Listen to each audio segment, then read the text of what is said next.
అర్హులు అనర్హత అనేటటువంటి దాంట్లో తేడా ఉంటుందని తెలియదా జగన్కి? అదే కదా. పక్కా లెక్క కనబడుతుంది కదా. నీతి ఆయోగ్ లెక్కల ప్రకారం అయితే మన రాష్ట్రంలో 10% మంది మాత్రమే పేదవాళ్ళు. మనకున్న 1,90,00,000 మందిలో 1,60,00,000 మంది 1,70,00,000 వేసుకుందాం, 17 లక్షల మంది పేదవాళ్ళు ఉండాలి.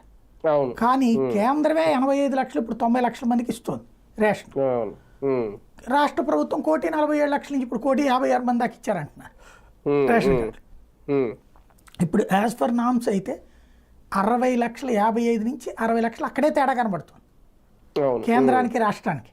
ఇక రాష్ట్రంలో లెక్కలో చూసుకుని ఇంకా చాలా తేడా కనబడుతుంది.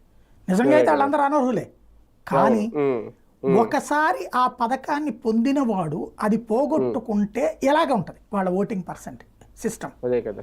నువ్వు పెట్టకపోతే తప్పులే, అవును, నువ్వు పెట్టిన తర్వాత నోటి దగ్గర ముద్ద తీస్తే వాడు వ్యతిరేక అవుతాడు. ఖచ్చితంగా.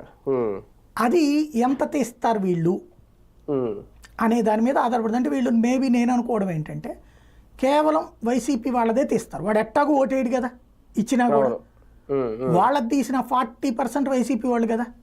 40%లో రియల్ పేదవాళ్ళైన ఒక 20% మందిని ఉంచొచ్చు, 20-30%. ఓ 10% మంది తీసేశారనుకోండి, 1,30,00,000 ఓట్లు పడ్డాయి జగన్కి. ఓ 30 లక్షల మందికి బిగేశారనుకోండి, రాష్ట్ర ప్రభుత్వానికి 30 లక్షలకు సంబంధించిన ఆదాయం మిగిలింది.